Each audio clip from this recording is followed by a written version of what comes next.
As you said, my symptoms started around 16, which I was in grade 10 in high school. I'm not sure what it's like in America or Canada, but we call it grade 10 in Australia. But yeah, 16, and the symptoms didn't really look like the painful period narrative that people often experience. It was more so sudden and extremely severe abdominal pain outside of periods. But the thing is, it was like always at random. It didn't have a clear trigger. And I knew something wasn't right. So I started seeing a lot of doctors for help, but I feel like at the time I didn't have the language or support to explain it. And I was so young. And I definitely never, ever considered endometriosis. Another one of my main symptoms was chronic fatigue. I found it extremely hard to get out of bed in the mornings for school. My parents just thought that I was a lazy teenager, but I genuinely just felt like I could not move.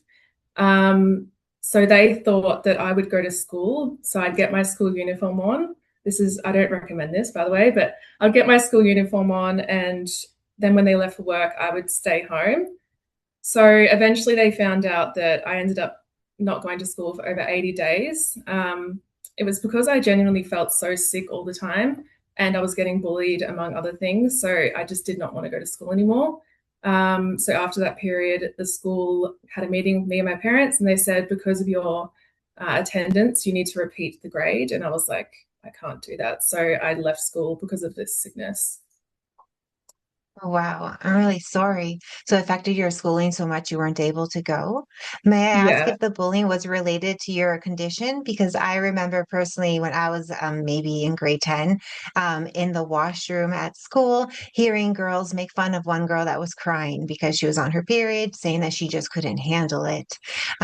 So at that time, like I didn't know of endometriosis. I was just a child, but I felt really bad for her. And like, because anything could be causing that, I thought. So I don't know if you went through something similar, like what that girl had gone through. That's horrible. But no, mine was nothing to do with my health. I feel like at that time I would try and hide it. I didn't want people to look at me like I was overreacting. I was already experiencing that behavior from doctors. So I started to internalize it a lot and just deal with it. Mine was completely unrelated, just girls being horrible, calling me certain names. And that was kind of the time when social media started as well. So not only was the bullying happening at school, it was also happening when I got home from school. Um, but the saddest part was now I'm a very open person. If anything, I tell everyone too much. But back then, I didn't tell anyone anything. I didn't tell my parents. I didn't tell my best friend who I'd see every day. So no one even knew that I was experiencing that. And I think it was out of shame that I didn't tell anyone. Oh, I'm really sorry that you had to go through all that. It was hard enough having endometriosis, but then having Yeah. bullying, like both of them together, I can't imagine how hard that was. I'm really sorry. And Yeah. especially with social media, that scares me. I'm really glad that I'm from an older generation where I didn't have that. Because like I worry for my teenage daughters all the time with social media, like things that could happen. I know. Um, So, regarding your endometriosis, did you have a lot of misdiagnosis like along the way, like a lot of us here in Canada go through? Yes, I have the same story that every other woman has. So the first few years I was hospitalized because of the pain. I remember this particular time, which I mentioned in my story on my page, was so extreme. Like I could not even walk, could not stand up straight. The doctor immediately sent me to the hospital. They're like, your appendix has burst. And then I got my ultrasound and everything. They did all the tests. Nothing's wrong with you. Everything's normal. See you later. And I was sent on my way. But I continued seeing doctors after that, lots and lots and lots of doctors with my mum. And they were just saying, like, because I was 16, 17, they were like, you're just becoming a woman because I got my period around 16. It's normal. It's IBS. Like, I can't tell you how many times I heard it's IBS. And I know IBS can be extremely painful condition to deal with, but I just always had this instinct and gut feeling that it was something more.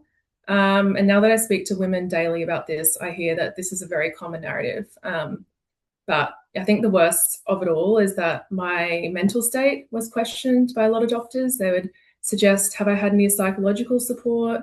Which they were meaning that I was making it up. So I think that when your pain is like minimized repeatedly, you start to internalize it and deal with it alone. And I became, as I said before, really good at managing it. And that's not a flex. But I seemed fine on the outside because I literally had no other choice to survive. But this in turn didn't help me like being believed.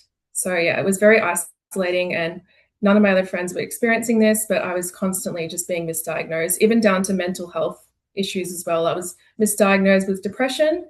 But I think 2 years ago now, it actually came out that I have ADHD and OCD. So there's a lot of misdiagnosis there, mentally, physically.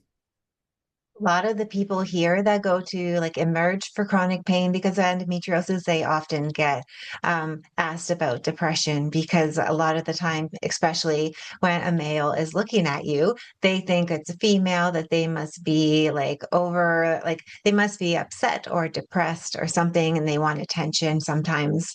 So they Mm-hmm. won't believe us. A lot of the time, I read that men are often more believed when it comes to chronic pain in the emergency room compared to women, which is really sad. And hopefully, with time, that changes. I don't know if you guys have that problem too, but it's definitely a problem here where women are not believed enough.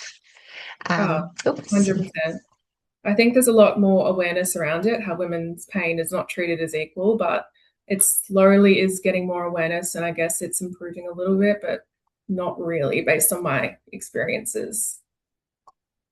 Did having like doctors and everyone question you or not take you seriously affect your mental health also, on top of Yeah. everything? Yeah.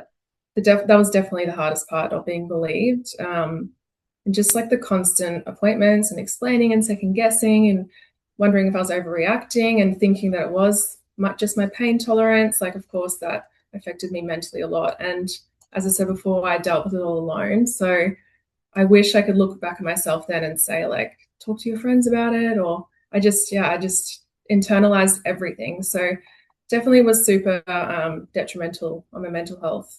But I'm really glad that I have changed now, and I feel comfortable talking openly about this because it's really important for others that might feel this way as well. Definitely. And I also read online that it was all thanks to a Facebook group that led you to find the doctor who diagnosed you with endometriosis, right? Yes, yes. I honestly say this to everyone. If you are not being believed or you're not being treated well by a doctor, like go on a women's health Facebook group. I think mine was actually a mum's Facebook group because I'm a mum. And I just said, is there any, I specifically wanted a woman doctor. I thought I might be believed more based on my previous experiences, but this particular doctor came up a few times and they're like, trust me, he's amazing. So I went to him and I just spoke about my pain and my history, and he immediately said, I think you have endometriosis. And I was kind of like, really? I just didn't expect that because to me, like I was uneducated at the time. I'd heard about endometriosis and how painful it was, but there's obviously a big misconception that it's just a menstrual disease, and we all know that, but it's not the case. So that contributed to my delayed diagnosis. But as soon as he said that, we got the ball rolling to get my surgery. How did your recovery go once you had your surgery? It was a lot harder than I anticipated. I think it's minimized because they say it's minimally invasive, but I disagree. It depends. Like, yes, the scars are small. It's not a full open stomach cut or anything like that, but it's not a minimally invasive surgery. They do a lot internally. And I was in a lot of pain for like 6 weeks. Also, the fatigue that you feel, like I already suffer with really bad fatigue, but this was like a whole new level. So I guess the recovery was a lot harder than I expected. And there wasn't really a lot of information from the health professionals about what to expect, which is why I've kind of started my page to help others if they're going to get surgery and what to expect and how to be prepared mentally. But yeah, it was definitely a lot harder than I expected. And I haven't actually had much reprieve from my symptoms since the surgery, which is disheartening. Obviously, I know that it's not a cure, but I did hope that I would have like a relief for like a temporary period. But it actually has kind of made things worse. So yeah, I don't know where I'm going to go now, but I'm seeing a gynecologist soon to discuss that. Oh, wow. I'm really sorry. have you tried like pelvic physio or other things? Has your doctor suggested other things that could help? Yeah, so I'm going to do pelvic physio. I'm seeing a gynecologist. I'm also seeing a naturopath as well to kind of balance out some hormones and histamine and things I have going on.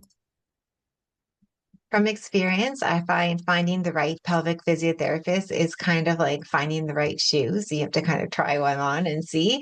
It took me like three different people till I found someone that was actually able to help me feel better. One person was even afraid to touch me because I was throwing up and having migraines after every appointment. So, God. so I just feel like I just want to share not to be discouraged if it doesn't work out the first or the second time. Just keep trying because everyone's different, and you might find that person that like understands your body because it's like it's Yeah, personal and it's different for everyone.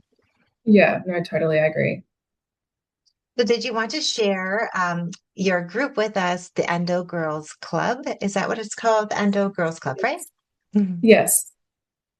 Okay. Do you want to share Um, how that all began, how it started, and what is like the whole thought behind the group? so I started it a few days post surgery recovery, so it was very fresh. I don't know what made me start it, but I just wanted to create like a safe space that felt informed and empowering and wasn't fear mongering, where people would see my posts and realize, like, okay, I'm not alone in this. Um, and I just genuinely didn't want people to go through my experience with how long it took to get diagnosed. I know that's extremely common, but it took 14 years for me. So I thought, even Oh, if I share my experiences and it can help someone shorten their diagnostic time even by a little, then everything hard that I went through like carries a huge purpose and it will be worth it. oh, definitely. I'm so sad that it took 14 years because that's even longer than the average. I think the average is Yeah. 7 to 10 years here, and I think it's 10 years globally. So, wow. Is it because your symptoms were just not the usual pain with your periods, or you think it's just because your doctors were unaware at the time of endometriosis? I don't think it was because my symptoms weren't the common symptoms because no one ever mentioned endometriosis to me at all.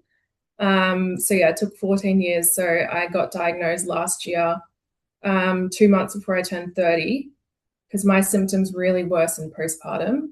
But yeah, it was not through like a lack of trying. I can't even count how much money, time, energy I spent on appointments and specialists, and I had surgeries as well. I didn't have a laparoscopy until last year, but I had colonoscopies and gastroscopies, and no one ever mentioned endometriosis to me. So yeah, I think it's because of the misconception that it is a menstrual disease, but also I think it was because no one genuinely cared to actually investigate it further. You feel like you suffered medical exhaustion going through like all the different doctors and all the different tests, like the colonoscopies and other gastro tests and everything. Does it feel like Yeah. it took a like a burden on you, or was it interrupting like your work and your studies at the time when you're having to go through all that? Yeah, it was really hard. I think mentally was the hardest because it was just constantly like, nothing's wrong with you.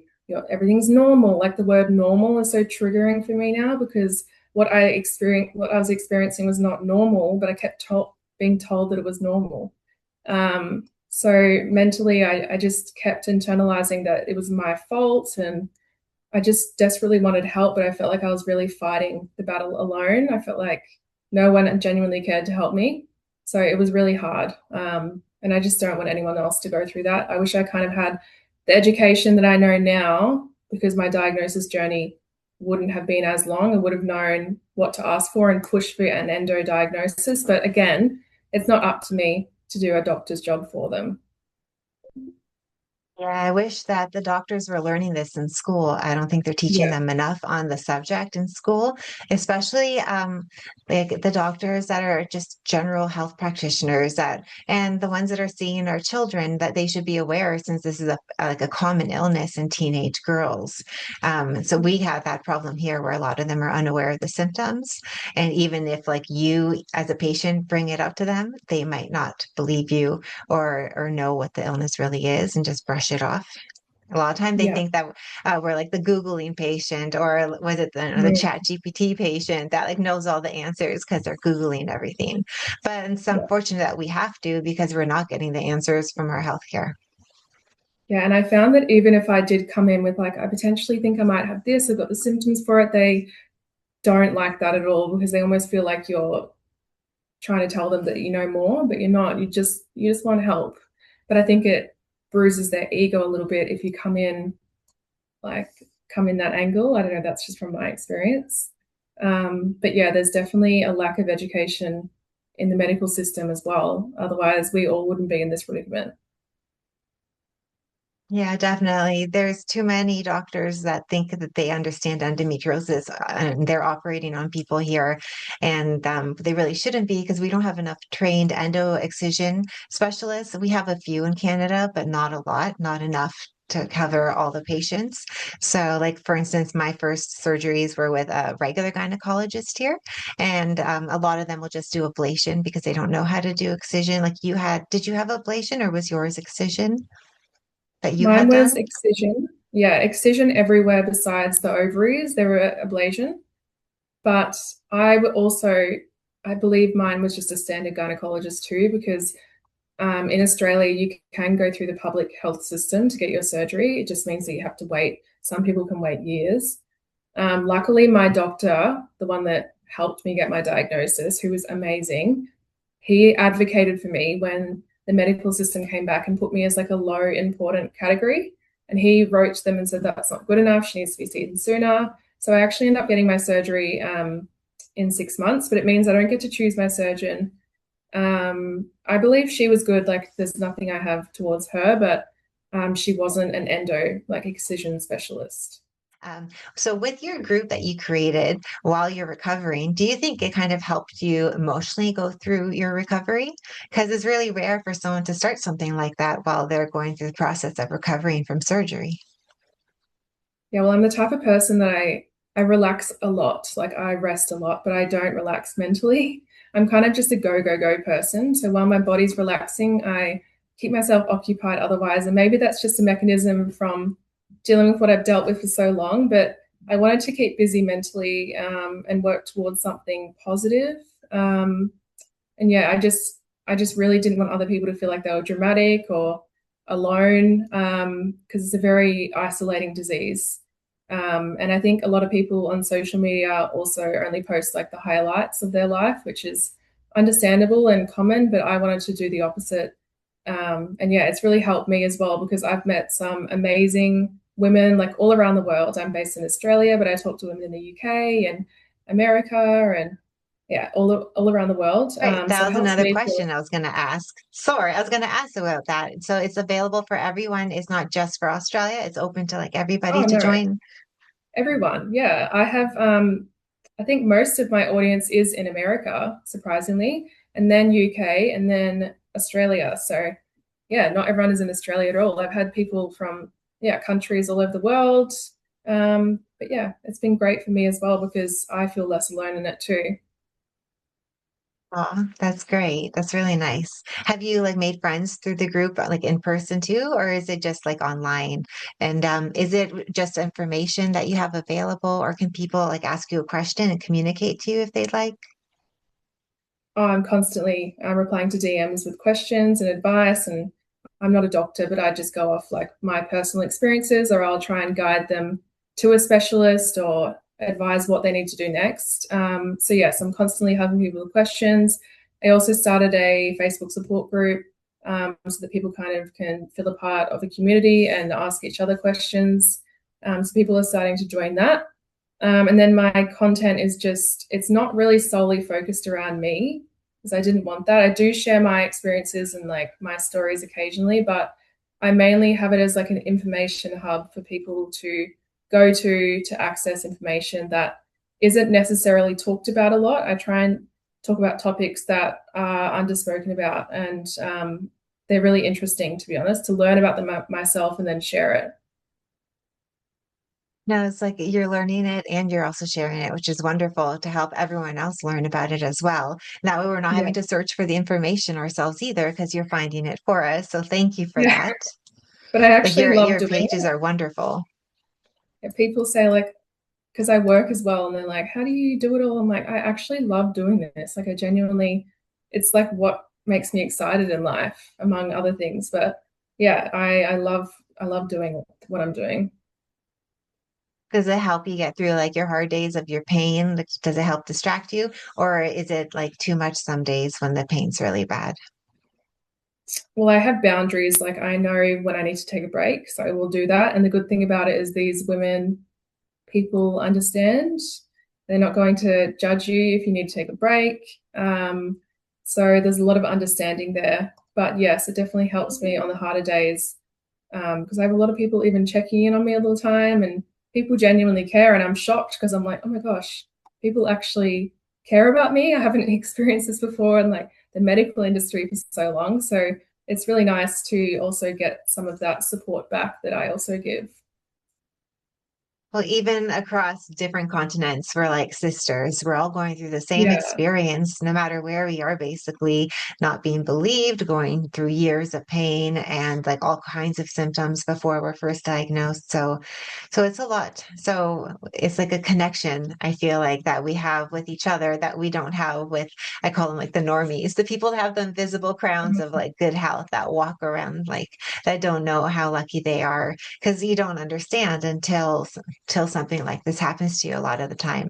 Or if you're like firsthand witnessing it, have a family member, it can be really hard for people to understand. Has your support system like really been great for you that you have around you right now? Yeah, I'm extremely lucky. Like I have a very supportive fiance. We've been together almost 9 years, and he's seen me through everything, and he's never, ever once not believed me, acted like I was a hypochondriac.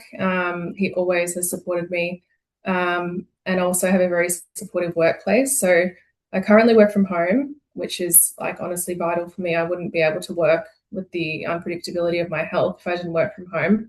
But even sometimes it's still hard to do that.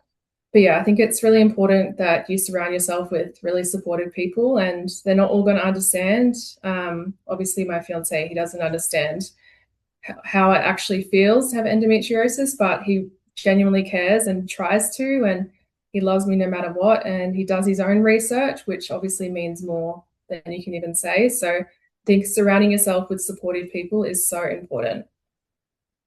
Definitely. I kind of made up a process recently where, depending on how I feel when I wake up in the morning, I'll tell my family members, like basically not just the pain, but all my symptoms and how I feel in general of what my scale of feeling well or unwell is. So if it's like a high number, if I tell them today's a 9, that means today is not a good day. If I say today's a Mm. 2, then they know like it's a good day, that it's okay to ask me like to do things and stuff like that. So like Yeah, that's that's a like good we've had to idea. learn different ways to go through it at home so that they, even though they Yeah. don't understand everything, they just know that if it's a high number, like just count me out, act as if I have the flu or something. Yeah. No, that's a good idea, actually. Mhm. And I read about your fertility struggles and everything that you shared on Instagram. Do you have information also on there for people that are going through similar struggles and would like information regarding infertility and endometriosis? Yeah, I have a few posts on endometriosis and fertility. I'm obviously not providing like doctor medical advice on it, but more so making people feel less alone because infertility and miscarriages and losses, they are rarely talked about on social media. And I think all you kind of see is pregnancy announcements. So when you're kind of going through this process alone, it's very isolating. You're told not to tell people until you reach 12 weeks. So therefore, if you have a miscarriage before then, you kind of made to feel that you just keep it to yourself. You might feel ashamed, like it was your fault. So I wanted to talk about my journey to help people that are going along the same path because it's definitely extremely, extremely hard. Wow, that's awesome because like even here we still have like a lot of people saying that they're told also not to share it with anyone, that just to keep it to yourself. A lot of family members will tell them that, and so that they feel like they have no one to talk to. But when you're Mm, sharing it with people like in a support group or people online that are going through similar struggles, it feels a little easier and you can even learn some things that maybe you didn't learn from your doctor, from other patients that are going through similar things. So it's always great to connect online no matter where you are. yeah, Do you have exactly. And any it's Sorry, go on. I was just going to say it's unfortunately very common with endo as well, fertility issues. Not always. So this is the weird thing about endo. It's, as you know, it's not black or white, but I hear a lot of people going through fertility struggles, and yeah, it's honestly like one of the hardest things I've ever gone through, because you do blame yourself. And my fertility struggles happened before I was diagnosed. So I thought there was something, I thought I was doing something wrong, or I blamed myself so much. And I was just obsessing over it every single month, wanting to get it perfect. And yeah, it was really, really hard. So at least now I know that I have endometriosis and it's endo's fault. I didn't do anything to cause this. It's Mhm. not my fault. But I know a reason why this was happening now. And I feel like that helps as well when you have a diagnosis to understand your body a lot more. Do you have anything that you like would like to share with people that you wish you knew sooner, or maybe some tips that help you? Anything like maybe food or any other tips of something that you do that helps? Well, for me personally, you've probably heard it before, but like an anti-inflammatory diet helps me a lot. I think because my symptoms have always been triggered by food. So what I put in my body does help, and I don't do this like perfect to a T. I will eat what I want when I want, but I'm just mindful of foods now that not necessarily the same food triggers me all the time, but there is lower inflammatory things that I honestly think is good for anyone, endo or not. So anti-inflammatory diet is a good one. Um, Tracking your symptoms as well, I find that really helpful. Seeing if there's kind of like a link between when the symptoms are happening. So yeah, I think those two things are really important. Yeah, the food, a lot of people have trouble believing that changing their food can help. A lot of Yeah. time they think my symptoms are so severe. How can something like what I eat be really affecting it this much? And sometimes it's not that it gets rid of our pain fully or our symptoms fully, but sometimes it'll help with certain things. Like I've noticed it can help with gastro issues. It can help keep you more Mm. regular. Maybe help with nausea by changing what you eat too, because a lot of people with endo severe, sorry, they suffer from severe nausea or like chronic nausea daily. A lot of people share in our support group. I don't know if that's something that you went through with the nausea. That's something that's pretty common, I hear. Mine, it's like up and down, it comes and goes. I wouldn't say it's my most severe symptom, but I definitely experienced that. But my main symptoms are bowel related. Like there's no in between, either diarrhea, constipation, really painful bowel movements, like passing glass filling. It's horrible. I still get that. It actually stopped for a little bit post surgery for a few months, and I was like, oh my gosh, yay, that's amazing. But now it's come back again. So blood with my stool and really bad bloating. So I think that's why the anti-inflammatory diet helps me personally. I don't think it helps everyone. As I said before, it's not endo is not black and white. Um, but I think yeah, I get triggered by food a lot, and it's never the same food. My body chooses when it wants to be triggered by it. But I saw like a significant improvement in just the way I felt overall. Like it wasn't a miracle cure or anything, but just less bloated, and it just helped me a little bit with bowel movements and stuff like that. So that's another thing that I sometimes post on my page is like I'll look up anti-inflammatory recipes, I'll try them, make sure they're good, and then I will post them so if people want to use that as well, they've got that resource. We might have to borrow you for our newsletter because we post every month a recipe, and that'd be great if you're posting recipes too. Maybe we could like share a link to your recipes and people can come check out yours sometimes.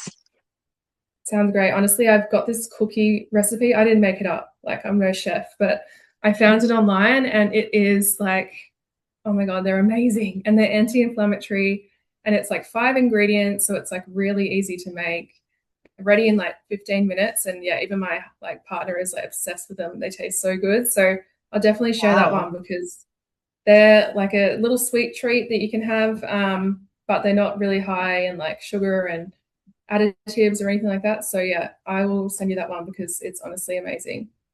Thank you. Yeah, I can't wait to make that. That just sounds really nice, easy, and delicious. So I'm up for that. Yeah, that's what we Well, want. We want thank you. easy, nothing that takes like 2 hours.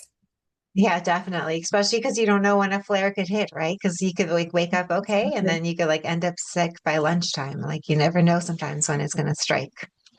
Yep, unfortunately. Do you mind sharing where people can find you online? So at the moment, I have my main kind of platform is Instagram. So it's the Endo Girls Club. And then also in my bio, there's like a link to a support group. And again, like I am based in Australia, but this isn't just for Australian people. It's for anyone who wants to join because sometimes people don't necessarily want advice for, which doctors to go to. They just want someone to talk to. So I didn't want to make it directly about a particular, like just Australia only. And that's currently what I have at the moment is Instagram and that Facebook group. Oh, well, thank you so much. I can't wait to check out everything else that I haven't seen yet and to share it with everyone in our group. It really means a lot. No worries. Thank you so much for having me. I appreciate it.